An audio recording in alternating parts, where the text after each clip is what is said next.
So let me take this particular security policy for domain, which is going to be adding government IDs. And where this particular task comes in is I go to actions for Carol Lee and I come to add government identifiers. And usually for a normal person, this is done by either an HR partner or the employee as self. They are the people who will be usually doing this. And I go to edit personal information. Oh, I already have a personal information change that is happening. I'll just go and cancel this. I don't want this to mess around with ours.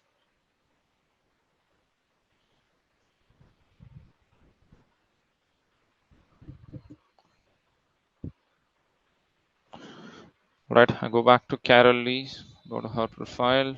And if you see this particular domain says person data, add government identifier.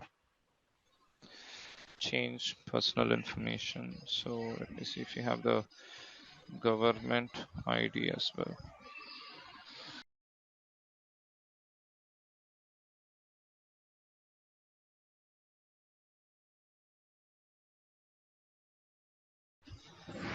Let me go to person data and I will go into something which is available over here. Let me go to a date of birth.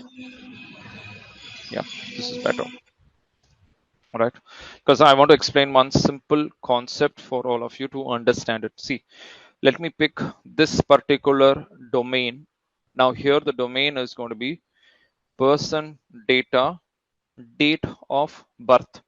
And this is actually going to be deciding who has access to the date of birth of people and who can modify this particular information. That is what is driven, or this is what is actually deciding who can do what. All right, those who can view this particular information. Some of you may ask why I do not see the employee as self over here. That is because employee as self is actually part of these security groups and the ISSGs and everything. ISSG is a little more complex term. It's more like a group of securities. You understand that it's a group of securities. So that is where it is all coming from. So person data, personal data, and then I have date of birth. This is the business. This is actually the domain which drive this.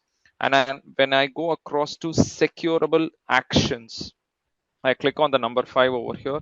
I have several tasks over here. If you see edit row for edit date of birth, active view page, this is one of the tasks I have. And I may have other tasks which are part of my date of birth. So for example, like I said yesterday, if I do not have view and modify access, I will not be able to edit this particular information. And all of this is driven by this particular domain that I have over here and the accesses and security privileges which come in from this domain security policy. And likewise, I can also make changes to another person's domain. So let me open Logan McNeil's profile. All right, because it is an I'm taking Logan McNeil because I do not want to carry the transaction as an employee itself. Rather, let me, as Carolee, let me go and modify the information. So I go across to personal data and let me go across to edit personal information. Oh crap. Cancel all of these.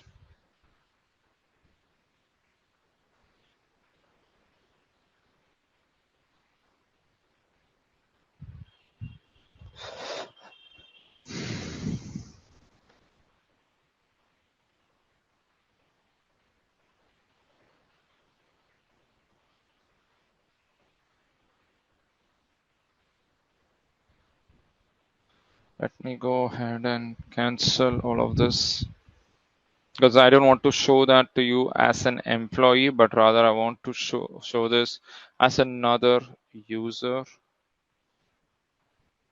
so that it's going to be more helpful for you.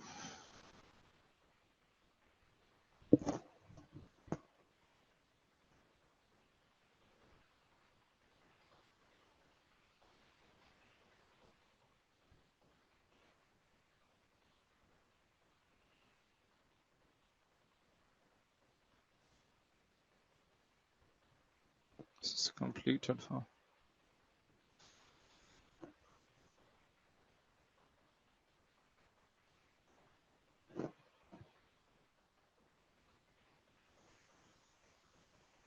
Is that business process completed?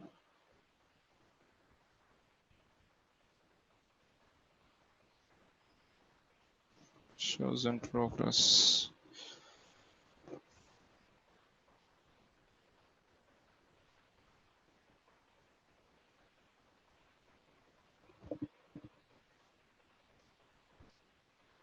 All right, now I should be able to do it.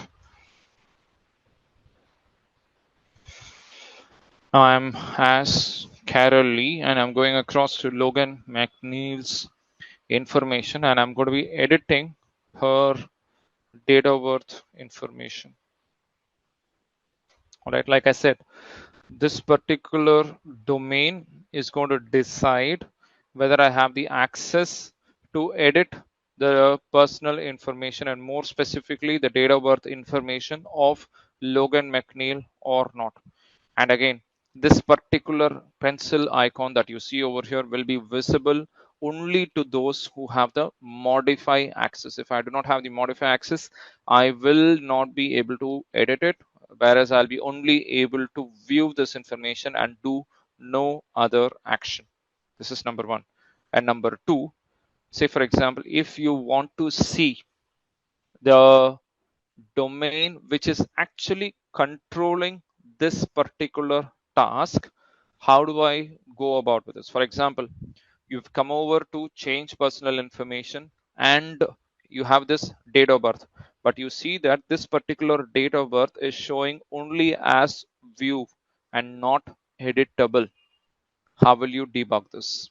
For that, we have a specific screen available which is going to help you out with this. Please remember this very well. This is very, very important.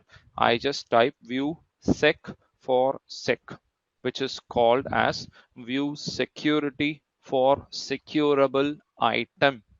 And we call it in our own jargons as view sec for sec, which is view security for securable item.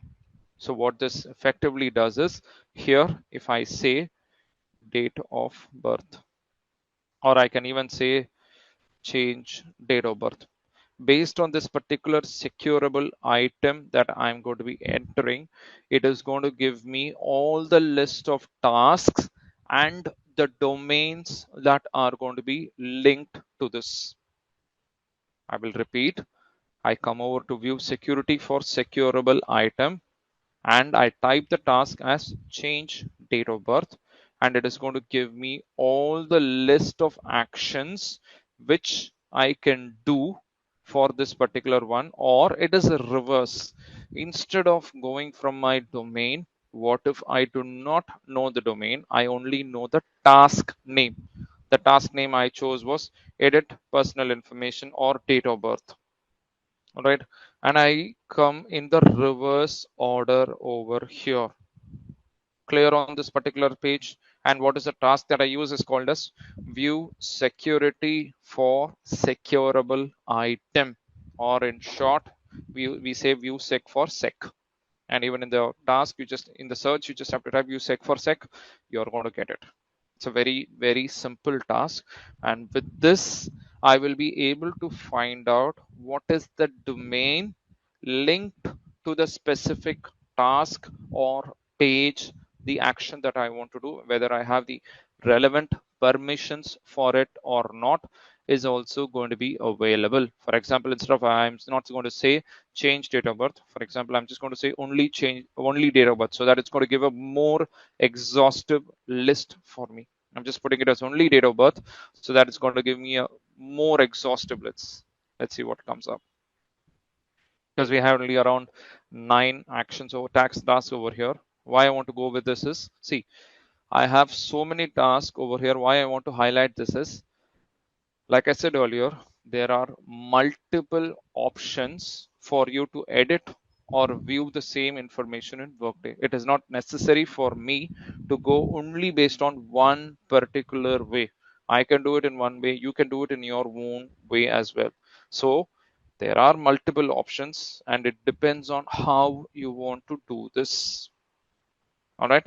Say, for example, first one, it shows correct my date of birth, which is going to be specific only to me, which is as an employee, will I be able to edit the date of birth information or not? Why I'm having this particular task over here is because certain organizations may restrict this. They may say that if you want to edit your date of birth, post hire, raise a ticket to your support team, and your support team is the only person who can do this. You cannot edit your information by your own self or without any checks and balances. And if I click on this security, it is going to give me all the relevant details about which functional area why I'm repeating it is because you just need to tie this down to where this is actually flowing to. And date of birth may flow into multiple areas. It may flow to your benefits section, because in your benefits section you need to determine what is your age based on your certain privileges, including your medical, vision, dental. All of this could be determined. It could also flow across to your payroll information, based on which you may have some retiral plannings and everything for your payrolls and deductions and everything. You may also, and also your taxes and everything for your payroll. And you may also, that may also flow across to your own HR system, so where your master data is going to reside. That is why this particular functional area is important. And if you see this particular screen over here, it has multiple things. See here, view security for securitable item, correct my birth date. As an employee, I'm going to be correcting this. And what is this? This is a task, and this is not any business process event or any kind of domain sec policy. And again, where is this menu available? It is available on my personal data and correct my birth date, which means if I log in as Logan McNeil, or if I'm going to log in as Carol Lee, I will be able to see this in this particular option if I have the access to it. If I have the access to it, I will be able to see it over here in personal data option or menu, correct my birth date. Clear? And again, what are the business process securities and the relevant options which are available? So if you see over here, this is part of a business process security in the functional area personal data, which means this is available in my change personal data business process. If you guys want to explore that, you can explore it as well. We have a business process called as change personal information. And if you look at all the initiating actions and everything that we discussed earlier, you will be able to understand this a little bit more. And the functional area is personal data. And here it says security group needed. Why it says security group needed is because only those people who have the access to this security group, be it Bhavi HR administrator, employee admin, JMP, HR manager, and JMP user based, only these security group based users can perform this particular initiating task for my business process. And what exactly is the purpose of view security for securable item? Because this is something which you can expect anywhere you go, and this is a very, very common debugging that we do. This is a very common debugging that we do as well. The moment we say that if a user is going to report that he's not able to view an action, perform a task, anything, be it a business process level or at a domain level, this is the option that we go into. We go to view security for securable item or view sec for sec. Even in your interviews, this could be a possible question which comes across. And if you're going to say view sec for sec, that is where I would start my debugging. You're good. Clear? The moment if a user is going to say, I'm not able to access a particular domain, I'm not able to access a particular business process action, etc., etc., this is the place that I would rather come into. You can go to your business process, and if you want, you can go to your separate domains as well. If you know the domain names, you can go to that as well. But this is at a high level where I would come. Why? Because this contains all the information that I need here. And again, probably you need to focus more on the functional area over here. And I took date of birth over here because it's very, very simple. And if you see, I have so many different tasks over here. I have one option over here which is called as revise date of birth, which means it is an editable, and this is at a tenant non-configurable functional area. For now, remember that it is a very, very high level. At a macro level is where we have this tenant non-configurable area, and it is available to all users as a part of the domain. And next, as a part of the business process security, date of birth correction in the function area of personal data, and the same change personal information business process. And don't go into language restrictions for now because it's related to all your translations and everything.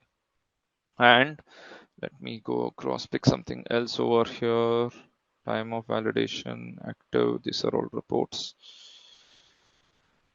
Your date of birth event. Okay. Let me put this one over here. Because, okay, date of birth, view staffing, benefits event. Okay. Okay, let me pick this. This is going to be more relevant for, yeah, okay. See, this particular task is relevant to, or it's related to rather, editing your dependent date of birth information. For example, you're going to be joining a new organization, or if you're going to have any life event, either marriage or childbirth or anything, and you want to add a new dependent. So the first thing you will do is this particular information, because of your life event, your benefits event or benefits detail of your dependent has to be added at two places. One, in your master HR data, which is your personal data. That is number one. And number two, it needs to be added to your benefits information. It needs to be added to your benefits information because your child or your spouse has to be added to your benefits. So that is where these two functional areas come in. You're clear on this? So when I say dependent date of birth information, that is part of two functional areas of an employee. One, the core master information that you store in your personal data or your core HCM. The second is in your benefits information, whereby your dependents are going to get certain probably medical, retirals, or other relevant benefits information.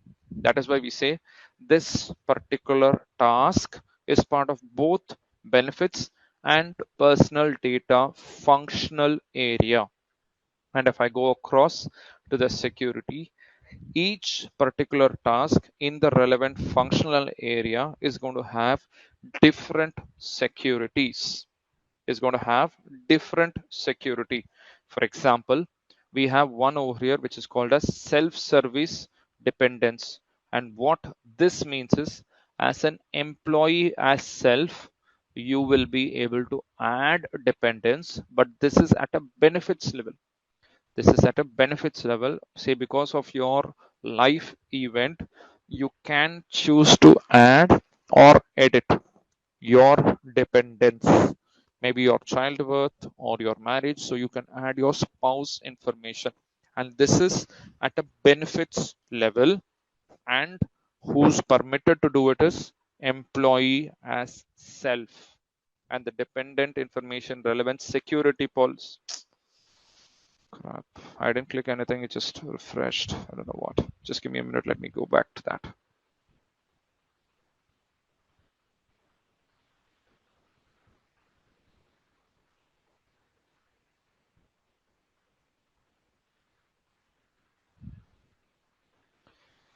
Come on.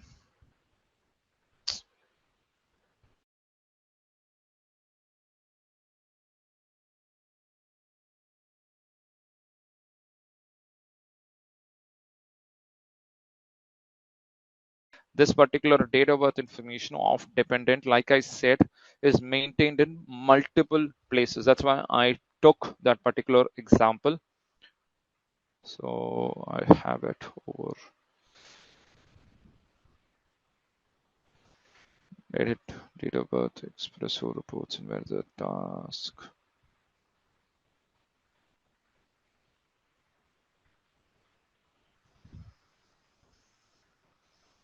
Yeah. So if I go to this particular date of birth information, if you see over here, one, it is available at employee self-service dependence, and this is part of my benefits functional area because I, as an employee, can directly go and edit my dependence date of birth information in case of any life events. Life events are commonly called as any kind of childbirth, marriage, death of your dependents. All these are called as life events. All right. So in that particular scenario, I may want to edit, add, or remove one or more of my dependents, and my coverage and everything is also going to be dependent on that. All right. Next, as a worker data dependence, this is more relevant if you want to change the benefit information of dependence of another worker. This is not self, but this is for somebody else. You may be part of a benefits administrator.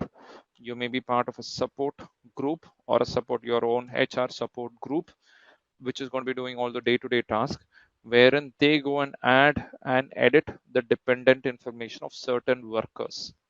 And again, this is part of two different functional areas, both at benefits and at personal data level.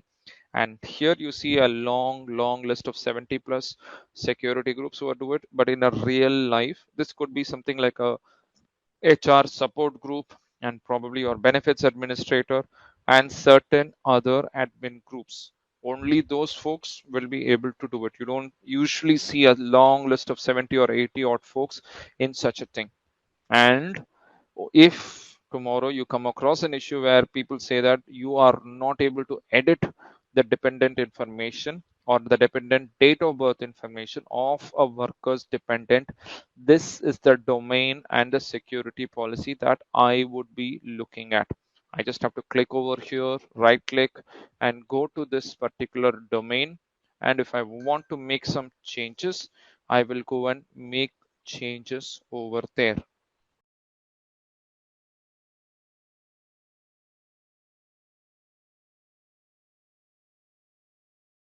This is a very important page which we usually use for debugging purposes. And from here I can traverse to the security policy. In a nutshell, it's going to give me all the details of that particular security policy, including the permission that I might require in order to carry out a task. So go ahead today and find out some common tasks. So what I would rather suggest is go to any worker profile, and from the worker profile, pick any commonly available task. You just have to go to any worker, Logan McNeil, or any worker, go to actions and pick any of these tasks over here. Any of the tasks.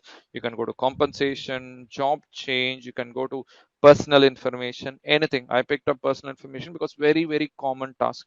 You can pick any of these tasks over here and say edit personal information. Come to view security for securable item and then view this particular information, and trust me, you will understand a lot of things about security just by this one page alone. And this is the reverse of what we saw in terms of what a domain does. So if I want to find out which domain, which particular business process is driving all of this, this is where I come to. So now let's just move on with our deck. So what we have seen over here in terms of configurable security point. So like I said earlier, in a domain security policy, always like what I said was earlier, who can do what is what a security policy is. And in a domain, I say, or I'm going to be controlling who is going to be doing what, which is edit or view in a domain. That is what is a domain security policy.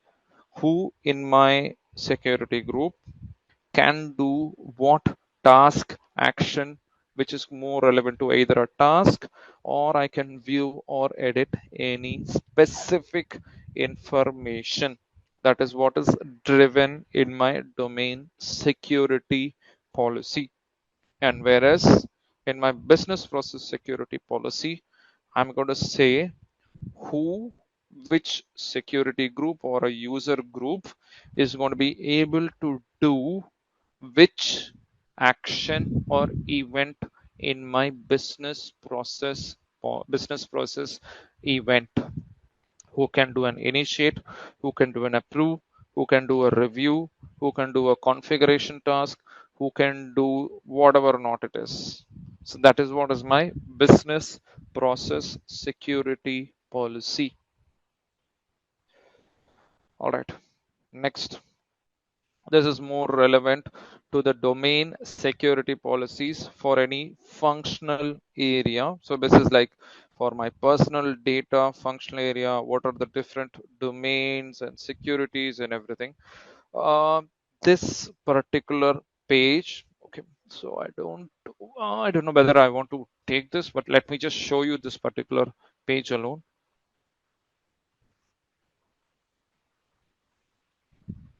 Okay, this is the bigger screen over here.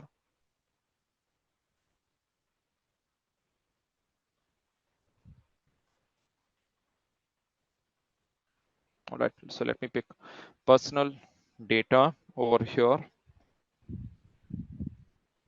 This is the overall functional area level domain security policy for personal data, which is a functional area. And if you see for the entire functional area, what are the different domains available? And again, if you see over here, we have multiple ones. Some of them could have just a notepad icon. Some of them could have a folder icon. So if I go to my functional area domain security policies, I can view all the domains which are relevant to this particular functional area. Now I've taken personal data and I can have so much of information, so many domains over here. All of this is part of my personal data functional domain. And I can go to the one that we saw right now. So let me say date of birth. So person date of birth is one security policy which we have over here, and this again may have more child domains and everything as well. All right, so all of this information, all the security groups which are mentioned over here will be able to view, edit as per the permissions which we have given over here. And again, securable actions, the same securable actions that we saw over here as well. And if I'm just going to copy paste this in my view security for securable item, I'm going to be having the same screen which we saw earlier as well. All right, it's just that I'm just going back in circles to where we came or what we saw. Just that everything can be done in multiple ways in Workday. All right, and this is the purpose of my domain security policy for my entire functional area. Clear? Likewise, I may have umpteen number of other functional areas, be it payroll, absence, time tracking. I can have anything and everything around the world. All right, clear on this? Let's move on to the next. So about domain security policies for functional area. So probably today, as an activity, what I want you to do is check if you are able to view one or more of the domain security policy for a functional area. I've shown you personal data. You can pick for others as well. Just go through this particular screen over here and find out what exactly this does. And if you want, you can go back to the view security for securable items and find out the relevant menu from where they can be triggered. All right, from where they can be triggered. Why I picked up personal data is, if you're having personal data, it is very, very easy for you to play around with the task, because you can choose Logan McNeil, Joy Banks, or Carol Lee's profile, and you can play around with this. And again, I'm perfectly fine for you to edit any of the personal data domain, but ensure that you do it only for your own security group that you are going to be creating, either a role based or a user based security group. Play around with only the ones that you are creating. Do not meddle with anything that has already been created or somebody else's security groups. Play around with only your own thing. I've already taught you about how to do it. Do it only with yours, because security, if you're going to meddle with it, it's going to be nasty business. Let me just tell you that. From my own experience, there have been so many instances where security has been goofed up. So don't ever play around with security. It's going to be really, really nasty. All right. And the next thing we saw about domain security policy for a functional area. And again, how exactly this particular domain functional area comes down to is what is given over here. All right. So like I said, for a business process area, what are the domain, sorry, what are the in a functional area? I think I just went through with a different one. So if I see over here, I saw about domain security policy for functional area. Similarly, I can have something called as business process security policy for a functional area.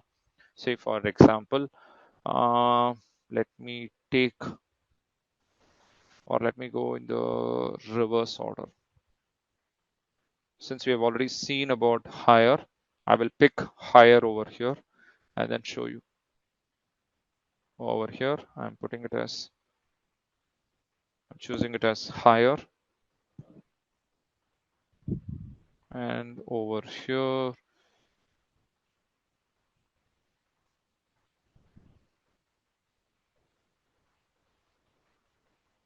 okay, let me just give it as hire over here. It'll just come up. All right. Oh, not the pre-hire process. Something's goofed up.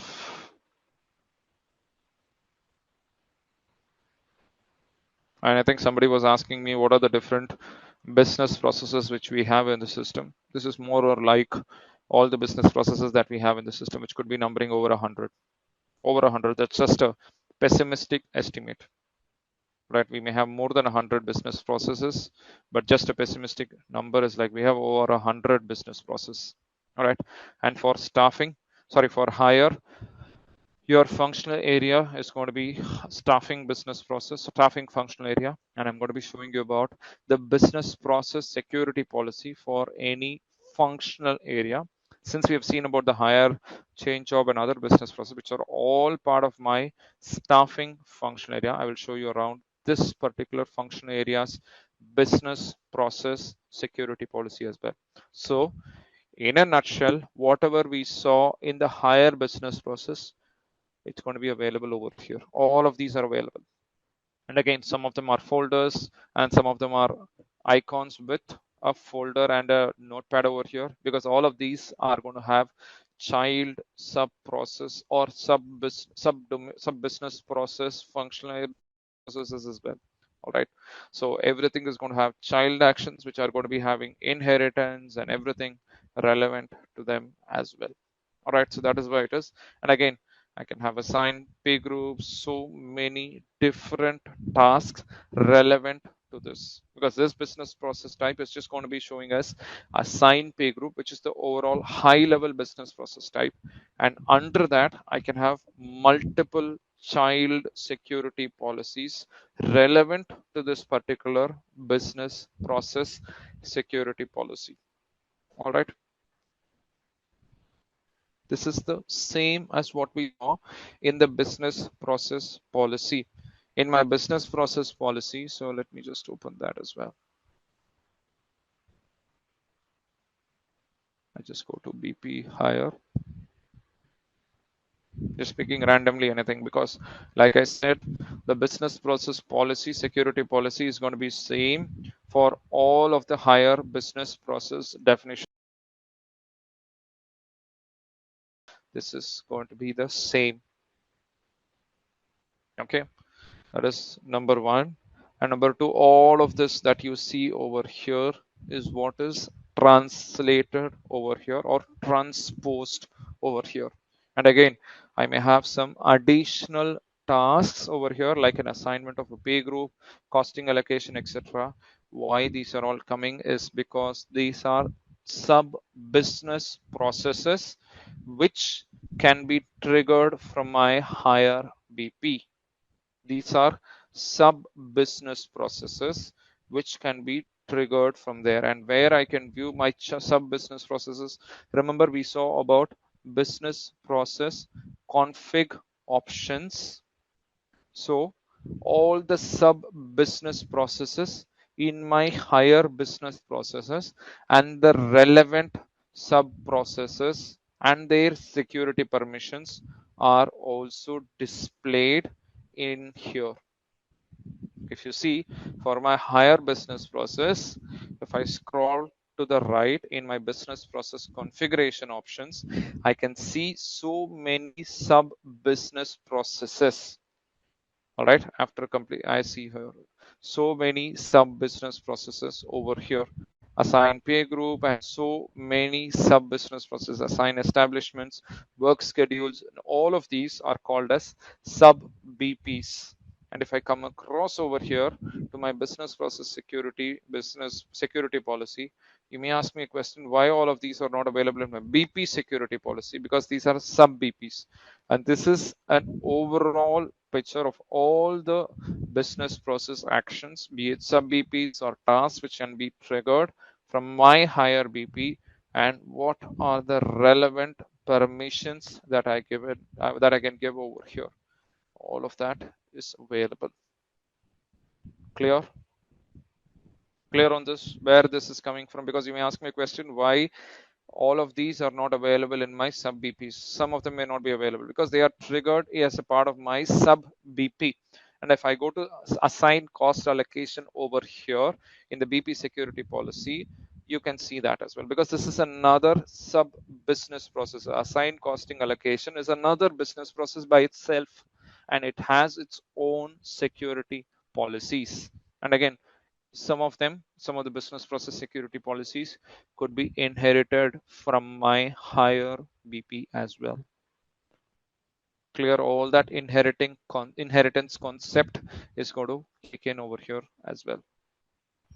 The next one is again the same concept that we have been seeing all along.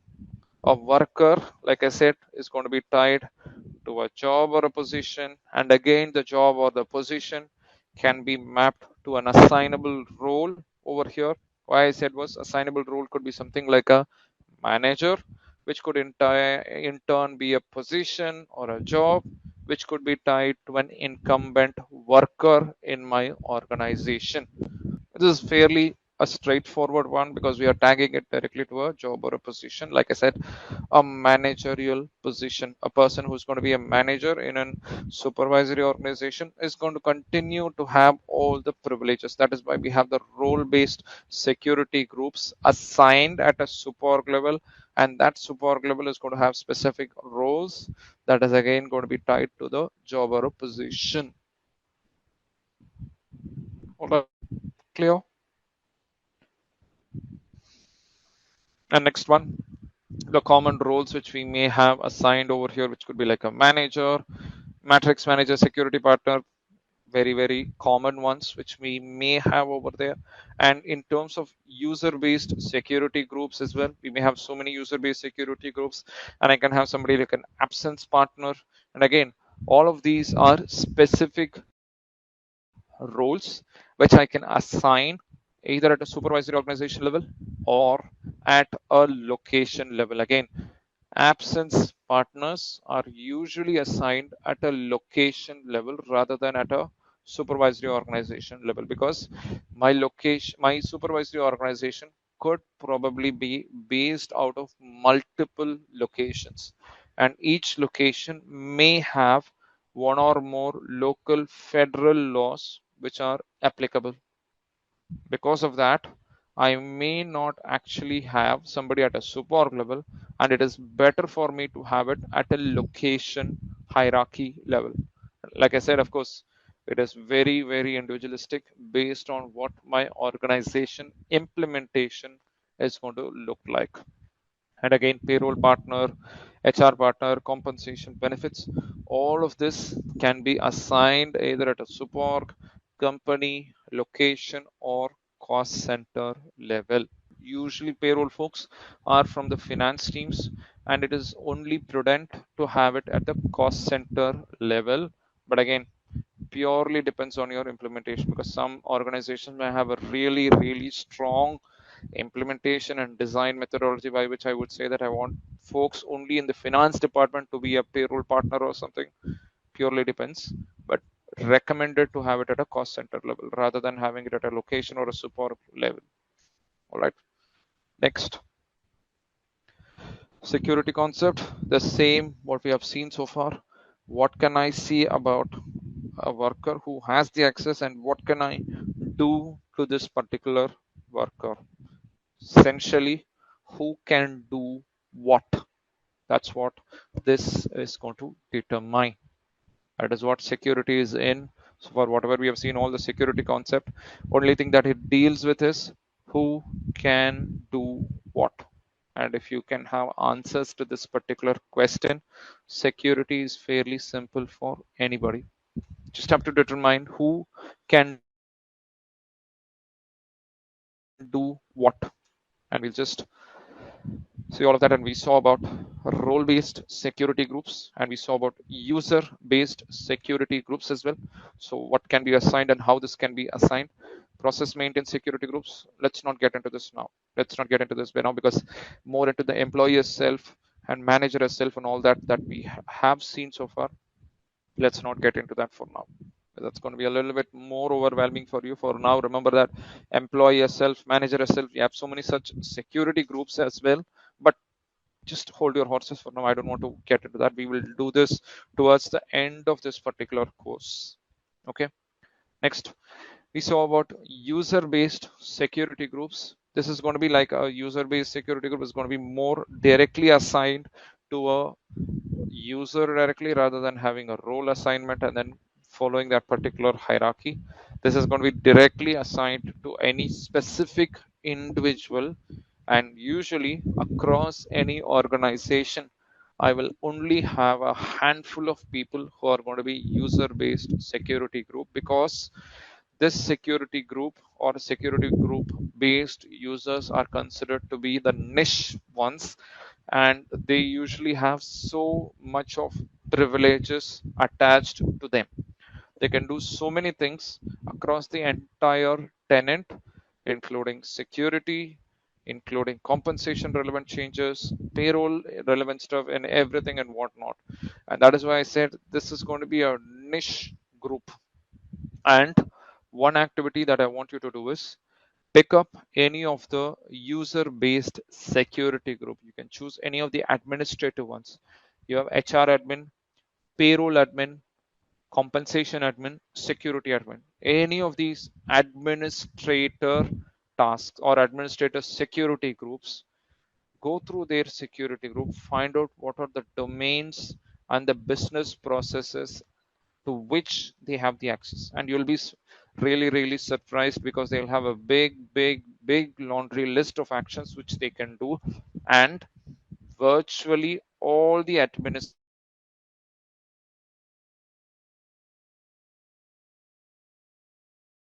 you can just go to view security group, and you can go to any of the security group, any of the administrator user based security groups. How I can do is I can go to view security group, and I can go to security groups over here, and then I come to the bottom. If I come to the bottom, I will see user based security groups.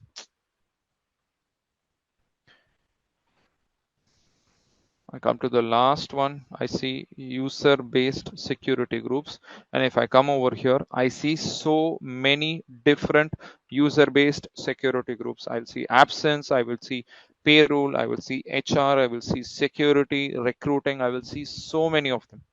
What I want you to do is pick any one or few of them at least and go through all the accesses which they will be having, and you'll be surprised to see the amount of privileges that they have.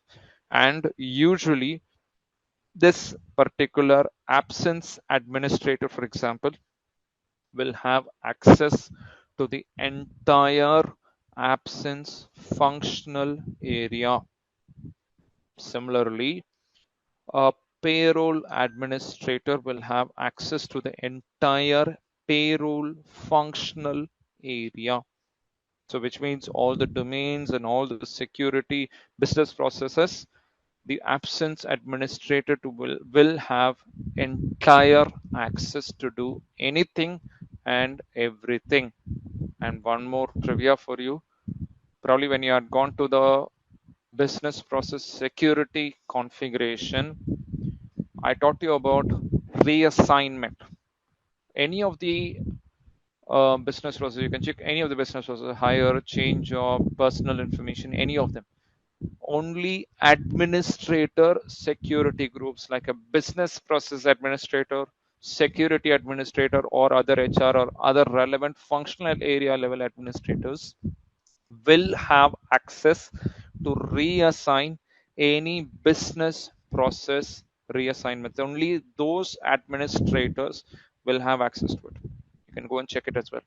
So now what I'm just trying to say is all of that what we have seen so far in BP security policy and domain security policies, just want you to go through that. That will make a lot of meaning for you.